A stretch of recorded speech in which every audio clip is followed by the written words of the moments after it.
So I'm back in LA, back at my lovely home, back amidst my things. I was gone for about 6 weeks to Alabama and Florida, taking care of some family issues and business and, you know, spending some time, much needed time with my family.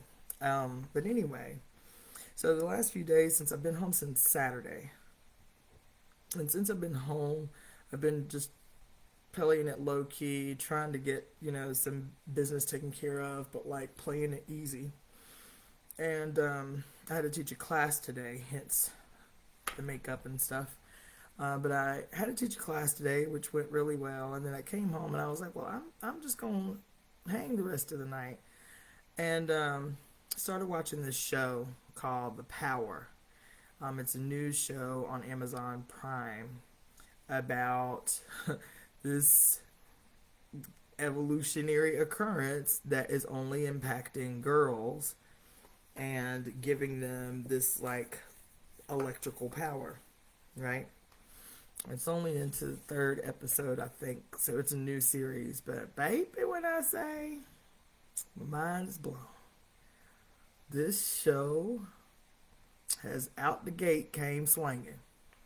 I'm gonna tell you, I'm probably gonna do a whole live about it over the next week. Um, because everything there's been so much that's meant to prep us, meant to prime us to accept. A lot of the noise that we're seeing, a lot of the chaos of the last week in particular, but the last couple of months have been really wild, you know. A lot of the noise is meant to prime us. It is meant to prep us to accept what's coming. And the other thing that we have to be really careful of, and I talk about pretty regularly, is this stuff that we've already for a long time been primed to accept, being prepared to accept, readied to accept, is the doom and gloom of the end time narrative of, this is the end of the world, this is the end of days. See, look, it was in the Bible and they predicted it, and so it must be true. The Bible must be real. All of this stuff, right? I told you before, the Bible is an astrological blueprint created by a very specific group of human beings to teach their lineage how to maintain hegemony over power. Now, based on what is to come, based on the planetary alignments that are mathematically predictable, that are scientifically predictable, based on the mythological stories, right? The cultural, social stories that are told about what one can expect when certain planetary events happen, or alignments happen, or stars move in a certain way, or we come into conjunctions with certain planets, or whatever. Um, yeah, the Bible is not a book of predictions, as it were. The Bible is a blueprint of, it's like a how-to manual. Oh my gosh. Some people say that it's a grimoire. Okay, I can accept that. But even more simple than that, the Bible is an architectural drafting, a how-to book for a very specific group of people, a how-to ensure long-term hegemony over power. So while we are talking about, see, it's the end of days because the Bible said in the end of days it'll be, we don't see it as what it is. The Bible is not predicting anything. It is teaching lineages how to create and maintain empire. So what we think are predictions are just the fulfillment by organizations and families to execute certain things in certain periods astrologically to ensure through terror, through belief in mythology, a to maintain a hegemony over power. That might be deep for some of you. I get it. I understand because I've been there. You understand? But when they up the ante politically, when they up the ante in the news and in policy, and they do things like take hot topic issues like a golden red hot iron to prod animals to drive the group in a certain direction, and you think these are isolated incidences or no, baby, every angle, every turn, we are being played, we are being led and guided in a certain direction that ensures that at the end of this thing those who are in power will stay in power. And now once we know that we're being guided, we're being prepped, we're being primed, what is the appropriate response? So I spent today watching, videos on Instagram and other places that I don't typically entertain because I know what their function is. Their function is terror. Their function is to immobilize people out of action. Their function is to certainly terrify people from doing the right thing and moving in the right way, and to discourage people who are being tapped by spirit. These things are meant to discourage them from right way and from right action. There's so much on my spirit, man. So much on my spirit. And I was like, I'm not doing a live because today was so deep.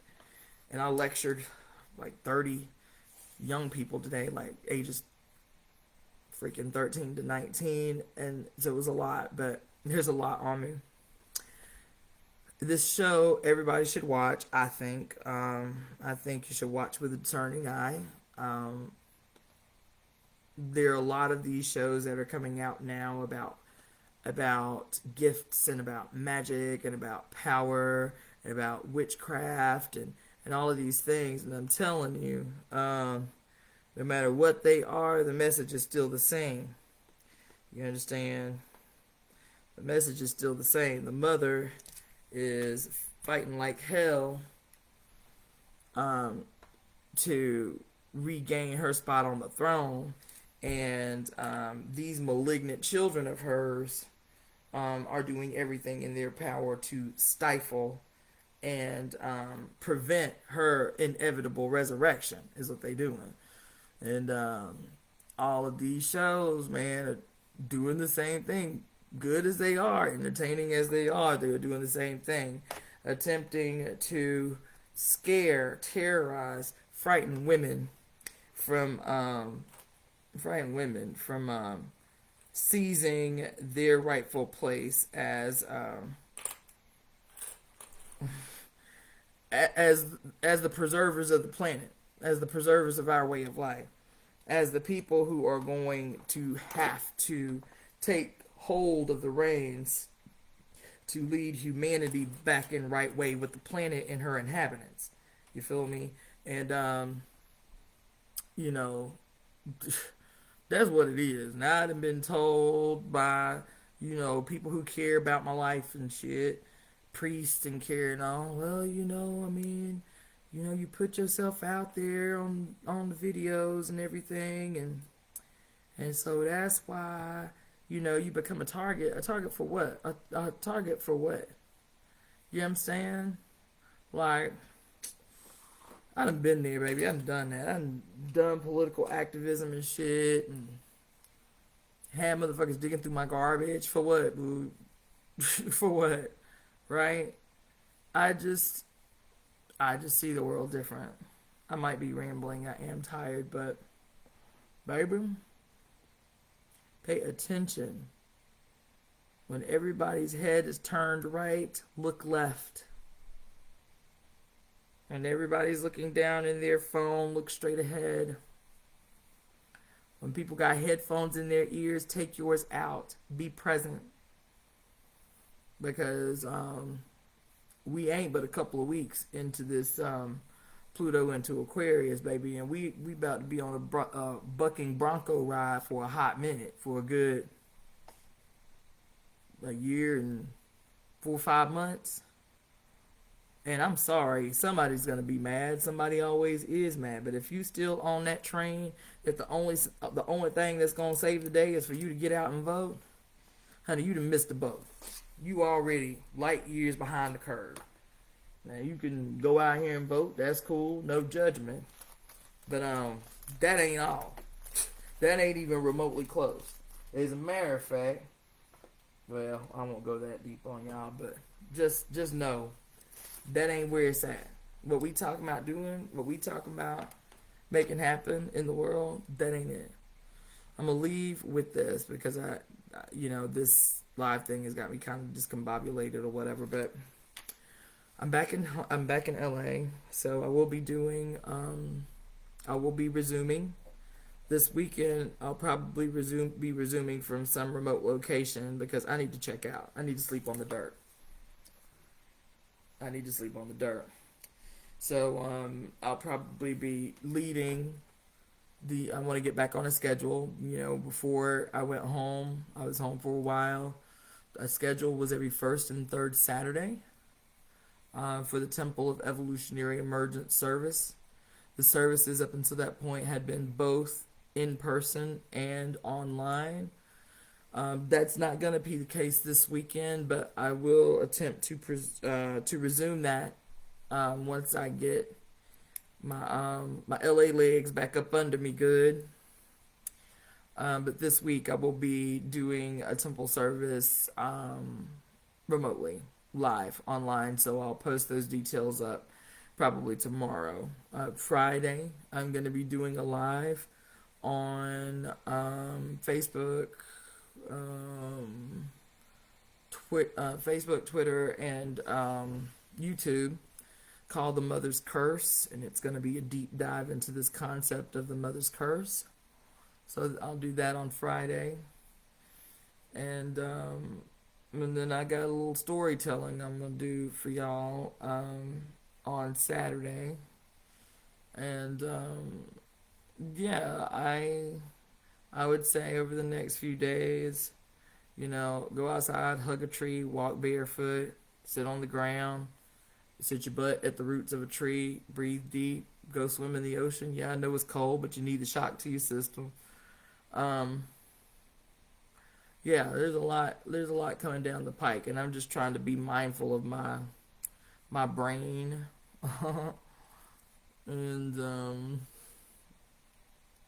and other things. There's a lot I want to say, man. I'm feeling convicted, but I think that's gonna be it for me tonight. But keep up with me, yo, because I'm back. So I'll be trying to do a lot more lives, a lot more regularly. I'll be updating people on the logistical stuff around the temple. It's so laborious, and I try to keep upbeat about it, but it's so boring. I need people on my team who can do that stuff. The bureaucratic bullshit, I hate it. I can't make myself like it. I think there's only maybe 2 more steps that we have to go through, but we do have an account. We do have a bank account. I will be posting some fundraising information up. We do have, we are in talks with a guy who's going to be launching our website for us.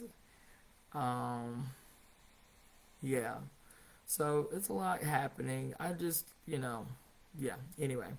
So I'll keep up with you. I'll let you know what's happening. Y'all can reach out to me via, y'all can inbox me here on Facebook, or if you have my number, you can always text me or email me. My email address is releaseheartcenter@gmail.com. And keep up with me. A lot coming down the pike. All right, peace.